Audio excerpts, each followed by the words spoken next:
밤이었다. 둥근 달이 높이 떠 있었고 별빛은 하늘 가득 번져 있었다.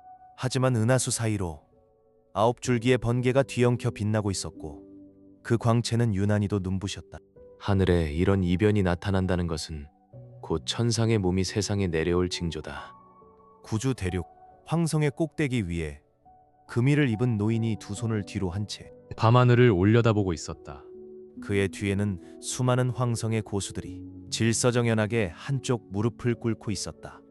마치 어떤 명을 기다리는 듯했다. 그 순간 응축된 번개가 갑자기 갈라지더니 하늘 위 은하수 속에서 9 빛깔의 실내로 변해 내리꽂혔다. 실내가 땅에 닿기도 전 검은 밤은 순식간에 백야처럼 밝아졌고 대지는 굉음을 울리며 거세게 흔들렸다. 하지만 그 9 빛깔의 실내가 대륙에 닿는 순간 무서운 파괴를 일으키기는커녕 허공 속으로 사라져 버렸다.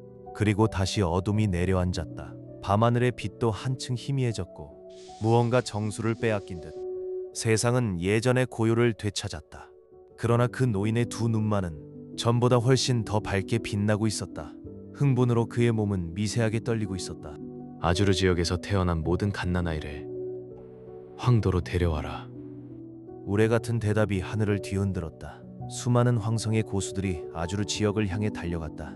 신체를 찾아내 황조를 위해 바치기 위해서였다. 시간은 흘렀고 어느덧 5년이 지났다. 사람들은 그날 밤에 경천동지할 이변만 기억할 뿐 황조가 무엇을 찾고 있었는지는 아무도 알지 못했다.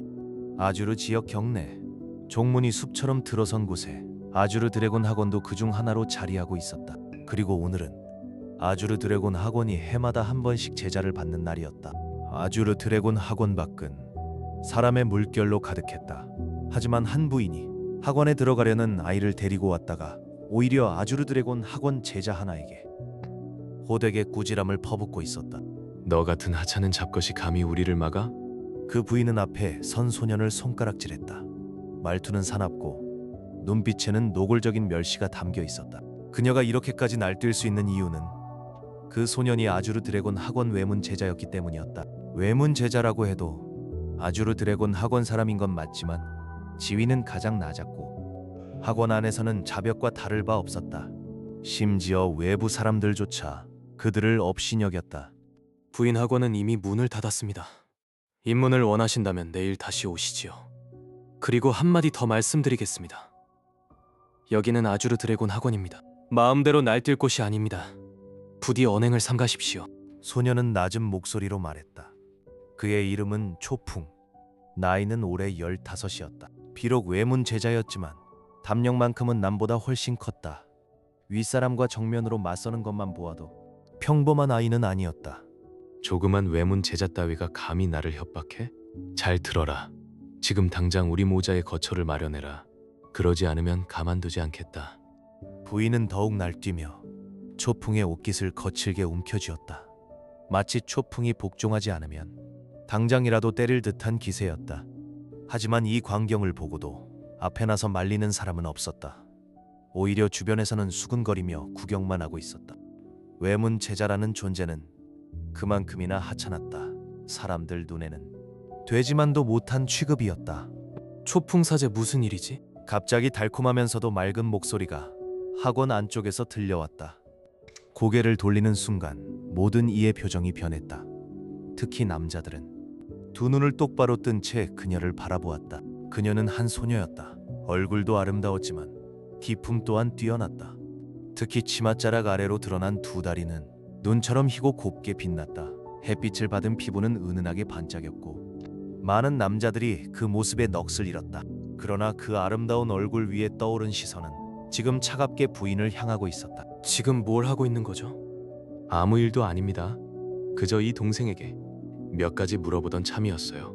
그녀는 그렇게 말하며 조금 전 잡아당겨 구겨진 초풍의 옷을 슬며시 다독여주는 척했다. 하지만 부인의 얼굴은 이미 창백해져 있었다. 다른 이유는 없었다. 소녀가 입고 있는 자색 장포는 아주르 드래곤 학원 내문 제자의 상징이었기 때문이다. 내문 제자와 외문 제자의 차이는 하늘과 땅만큼 컸다. 부인 같은 평민이 감히 죄를 지을 상대가 아니었다. 꺼져요. 그 한마디에 부인은 한순간도 머뭇거리지 않았다. 남자아이를 잡아 끌고 황급히 달아나다가 발까지 헛디딜 정도로 다급했다. 초풍은 곧 초월 앞으로 다가가 정중히 예를 올렸다. 초월 누나 도와주셔서 감사합니다. 무슨 누나니?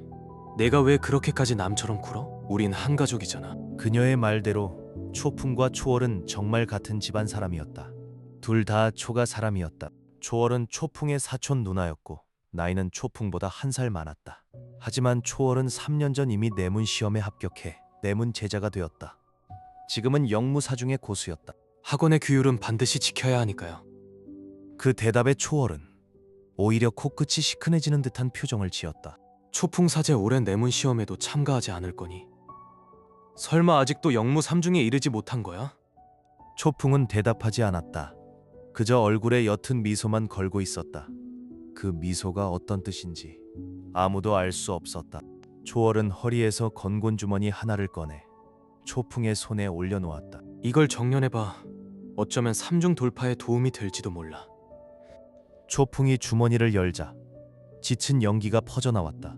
안에는 손가락만 한 크기에 맑고 투명한 설령초 한 포기가 들어있었다. 초월 누나, 이건 너무 귀합니다. 받을 수 없어요. 설령초는 수행자에게 있어 지극히 귀한 영초였다. 특히 영무 경지 안에서는 놀라운 효과를 지녔다. 그리고 초가에서는 젊은 자손들의 수련을 돕기 위해 해마다 각 사람에게 설령초 한 포기씩 보조해주고 있었다. 생각해보면 초월이 받은 것도 집안에서 내려온 몫이었다. 그녀는 자기 것을 쓰지 않고 오히려 초풍에게 넘겨준 셈이었다. 초풍은 감동했지만 그래서 더더욱 받을 수 없었다. 왜 그러니? 그냥 받아. 그래도 내가 내 누나잖아. 오호, 초월 누나가 언제부터 이렇게 통이 컸지? 설령초 같은 걸 남에게도 주고 말이야.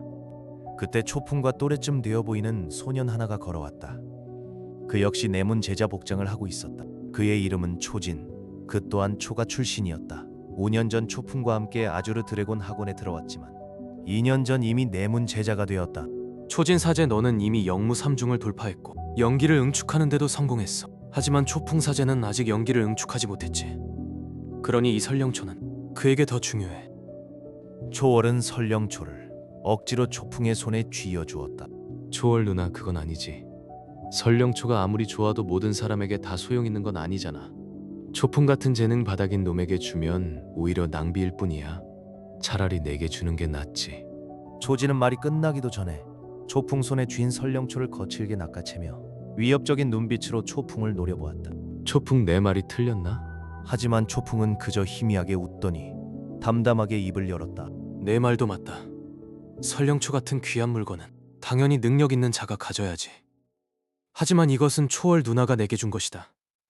내가 허락도 없이 가져가려 드는 것, 너무 제멋대로인 것 아니냐? 그 말을 마친 초풍은 곧바로 초진 손에 들린 설령초를 향해 손을 뻗었다. 감히? 하지만 초풍은 아랑곳하지 않고 설령초를 그대로 손에 쥐어버렸다. 내가 정말 감히? 초풍이 자신을 두려워하지 않는 걸 보자 초진의 얼굴은 순식간에 어두워졌다. 당장이라도 손을 쓸 기세였다. 초진 사제, 지금 뭘 하려는 거지? 초월이 입을 열자 초진은 그제야 움직임을 멈췄다. 하지만 여전히 초풍을 사납게 노려보았다. 초월 누나, 이 설령초는 제가 빌려가겠습니다. 훗날 반드시 2배로 갚겠습니다. 좋아. 초풍이 받아주자 초월은 몹시 기뻐했다. 무심한 대답처럼 보였지만 그녀의 시선은 늘 초풍을 향해 있었다. 우습군. 아직도 주제를 모르나 보지. 초풍은 초진을 상대하지 않고 초월을 향해 말했다. 초월 누나, 올해 내문 시험 저는 참가하겠습니다. 허풍도 적당히 해야지. 내가 감히 내문 시험을 보겠다고? 너 따위가? 그제야 초풍은 초진을 바라보며 물었다. 내가 시험에 합격하면 그땐 또 어쩔 셈이지. 내가 널 우습게 본다고? 좋아. 내가 정말 시험에 붙는다면 올해 집안에서 내려오는 내 설령초를 내게 주마. 그 말 정말이냐? 초월 누나가 증인이 되어주시죠. 하지만 내가 떨어지면? 그럼 올해 내 설령초는 내 것이다. 초풍은 그 말을 남기고 초월과 인사를 나눈 뒤 다시 외문 제자의 일터로 돌아갔다. 거칠고 힘든 일을 하러 돌아가는 초풍의 뒷모습을 보며 초월은 마음이 저렸다. 고지어 못마땅한 듯 초진을 바라보았다. 초진 사제, 우린 같은 집안 사람이잖아. 돕지 않을 거면 그만이지 왜 저렇게까지 괴롭히는 거야? 가족이라고? 누나도 알잖아. 초풍은 애초에 우리 초가의 사람 취급도 못 받아. 아주르 드래곤 학원에 들어온 지 5년이나 됐는데도 아직 내문 제자도 못 됐어. 그건 우리 초가의 치욕이야. 온 집안에 저 녀석을 좋아하는 사람이 어디 있어? 그런데 누나는 왜 그렇게까지 챙겨주는 거지? 자기 설령초까지 내주면서. 그래도 그는 초가 사람이야. 초월은 그렇게 말하고는 초진을 한번 노려본 뒤 자리를 떠났다. 반면 초진은 제자리에서 아무렇지 않게 웃고 있었다. 초풍이 설령초를 가져간 건 상관없었다. 하지만 그는 확신하고 있었다. 올해 초풍의 설령초는 결국 자신의 것이 될 거라고. 밤이 깊어졌다. 외문 제자들이 쉬는 곳은 온통 어둠에 잠겨 있었다. 하루 종일 고된 일을 한 탓에 모두가 일찍 잠들었다. 하지만 초풍의 방만은 아직도 불이 켜져 있었다. 초풍은 침상 위에 가부좌를 틀고 앉아 초월이 준 설령초를 꺼내 들었다. 이번 한 번만큼은 정말 내 힘이 필요하다. 그는 말을 마치자 눈을 감았다. 설령초를 두 손바닥 사이에 끼운 채 기묘한 법결을 펼쳐냈다. 그러자 설령초 속 연기가 초풍의 손바닥을 따라 몸 안으로 흘러들기 시작했다. 그리고 마침내 단전에 모여들었다. 바로 그 순간 초풍의 단전 안에서 무언가 씹어먹는 듯한 소리가 들려왔다. 피부를 꿰뚫어 볼 수 있다면 초풍의 단전 깊은 곳에 한 덩이의 번개가 서려 있는 것을 볼 수 있었을 것이다. 그 번개는 9빛깔로 갈라져 있었고 색마다 마치 한 마리의 울의 짐승처럼 살아 움직였다. 그것은 이 하늘과 땅에 속하지 않는 섬뜩한 기운을 뿜어내고 있었다. 구주 대륙의 수행 경지는 영무, 원무, 현무, 천무 이렇게 4개의 큰 경지로 나뉜다. 그리고 각 경지는 다시 9단계로 세분된다. 초풍은 5년 전 아주르 드래곤 학원에 들어와 수행을 시작했다. 그는 영무 2중에 오르는데 채 한 달도 걸리지 않았다. 하지만 영무 3중의 벽 앞에서는 무려 5년을 허비하고도 끝내 돌파하지 못했다. 그 모든 일의 시작은 바로 5년 전의 그 이변이었다. 5년 전 구주 대륙의 하늘에 9빛깔 신뢰가 나타났고 초풍은 그 벼락에 맞았다. 그날 이후 초풍의 단전 안에는 9마리의 올의 짐승이 깃들게 되었다. 초풍이 짧은 시간 안에 영무 2중에 오를 수 있었던 것도 바로 그 신뢰 덕분이었다. 하지만 그 신뢰는 그를 도운 동시에 그를 망가뜨리기도 했다. 영무 2중에 이른 뒤부터 그 신뢰는 초풍의 체내 연기를 끝없이 잠식하기 시작했다. 연기를 응축할 수 없으니 당연히 돌파도 할 수 없었다. 그것이 바로 초풍이 줄곧 영무 2중에 갇혀있던 이유였다. 하지만 초풍은 깨달았다. 그 9울의 짐승을 배불리 먹일 수만 있다면 자신의 수행도 돌파할 수 있다는 걸. 5년 동안 쌓아온 힘 끝에 초풍은 이제 돌파를 눈앞에 두고 있었다. 그 순간이었다. 초풍은 갑자기 두 눈을 떴다. 눈동자에는 번개의 빛이 어른거렸고 말로 다 할 수 없는 환희가 얼굴 위에 떠올라 있었다. 성공했다. 꼬박 5년 만에 드디어 성공했어. 예상한 대로였다. 그 9울의 짐승을 배불리 먹이자 마침내 돌파가 이루어졌다. 하지만 그토록 바라던 순간이 찾아왔는데도 초풍은 좀처럼 감정을 억누를 수 없었다. 그날을 위해 무려 5년을 버텨왔기 때문이다. 강렬한 기운이 느껴졌다. 샘물처럼 끊임없이 솟아나는 연기가 몸 안을 미친 듯이 질주하며 금방이라도 터져나올 듯했다. 자신의 몸 상태를 자세히 살핀 초풍은 더욱더 흥분했다. 그는 상상도 못했다. 신뢰가 직접 연기를 응축해 단전 안에 머무를 줄은. 게다가 그 신뢰가 방출하는 연기는 지독할 만큼 농밀해 상상을 초월할 정도였다. 초풍은 잘 알고 있었다. 자신이 5년 내내 쉬지 않고 수련했다 한들 이 정도로 강대한 연기를 응축해내진 못했을 것이다. 이 모든 변화는 오직 그 신뢰 때문이었다. 바로 그때였다. 초풍의 몸이 갑자기 떨렸고 그의 표정도 급변했다. 신뢰가 다시 변하기 시작한 것이다. 그의 힘은 순식간에 몇 배로 불어났고 또 한 번 돌파가 이루어졌다. 그는 그대로 영무 4중에 발을 들였다. 고생 끝에 드디어 보답을 받는구나. 초풍은 주먹을 꽉 움켜쥐었다. 몸 안을 가득 채운 폭발적인 힘을 느끼며 지난 5년이 결코 헛되지 않았음을 실감했다. 아버지, 이제부터 저는 더 이상 짐이 아닙니다. 반드시 아버지의 자랑이 되겠습니다. 초풍은 감격에 차올랐고 앞으로의 미래를 더욱 기대하게 되었다. 그는 초가의 친자가 아니었다. 초가의 노가주인 초연홍이 거두어 기른 양자에 가까운 존재였다. 초가 내부에서 대부분의 사람들은 초풍을 인정하지 않았다. 그는 어려서부터 수없이 모욕당했고 오직 초월만이 가끔 그를 도와주었다. 의부가 힘써 감싸주지 않았다면 초풍은 오래전에 집안에서 쫓겨났을지도 모른다. 게다가 초풍이 아주르 드래곤 학원에 들어온 뒤에도 내문에 들어가지 못하자 의부 초연홍 역시 초가에서 고개를 들지 못했다. 하지만 초풍은 알고 있었다. 이 모든 일도 곧 끝나게 되리라는 것을. 이 세상은 무력이 모든 것을 증명하는 곳이다. 강해질 수만 있다면 그 누구도 감히 그를 업신여기지 못할 것이다. 아주르 드래곤 학원의 신입 제자 모집은 해마다 한 번뿐이며 열흘 동안 이어진다. 그리고 그 열흘이 끝나면 해마다 한 번 열리는 내문 시험도 시작된다. 5년을 가라앉아 지내온 초풍도 이번만큼은 참가할 수 있게 되었다. 시험 장소는 거대한 궁전이었다. 궁전 내부는 사람들로 가득했고 모인 인원만 해도 10,000명이 넘었다. 그들 대부분은 영무 3중이었다. 내문 시험은 최소한 영무 3중은 되어야 통과할 수 있다는 걸 누구나 알고 있었기 때문이다. 물론 영무 2중에 머문 채 요행을 바라며 온 이들도 있었다.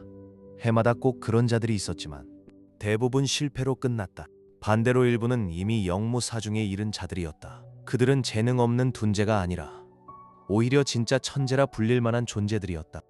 그들이 굳이 영무 4중이 된 뒤에야 시험에 나선 이유는 단 하나였다. 보상 때문이었다. 영무 3중이 되면 비로소 무기를 수련할 수 있다. 무기란 강력한 공격 수단이다. 힘을 더욱 완벽하게 끌어낼 수 있을 뿐 아니라 인체의 한계를 넘어서는 위력을 부여한다. 그렇기에 무기는 매우 귀중했다. 일반 가문에는 없는 경우가 대부분이었고 그래서 수많은 집안이 자손을 종문에 보내 기르게 하는 것이었다. 종문 안에는 많은 무기가 있었고 아주르 드래곤 학원 역시 마찬가지였다. 내문 제자가 되기만 하면 무기를 수련할 수 있었다. 다만 무기에도 등급이 있어 약한 것부터 강한 것까지 모두 9단계로 나뉘었다. 내문에 들어간 뒤 배울 수 있는 최고 수준의 무기는 고작 3단 무기뿐이었다. 하지만 해마다 열리는 내문 시험에서 가장 먼저 통과한 자에게는 4단 무기 한 권이 주어진다. 그래서 어떤 자들은 차라리 외문에 남아 수행하더라도 그 4단 무기를 노리며 내문 진입을 미루곤 했다. 저기 봐. 저 사람이 양천우 아니냐? 맞아. 겨우 13살인데도 영무사중에 이르렀다더라. 이번 시험의 1등은 아마 저 녀석 차지가 될 거야. 사람들 틈 사이에서 한 늠름한 소년이 눈길을 끌었다.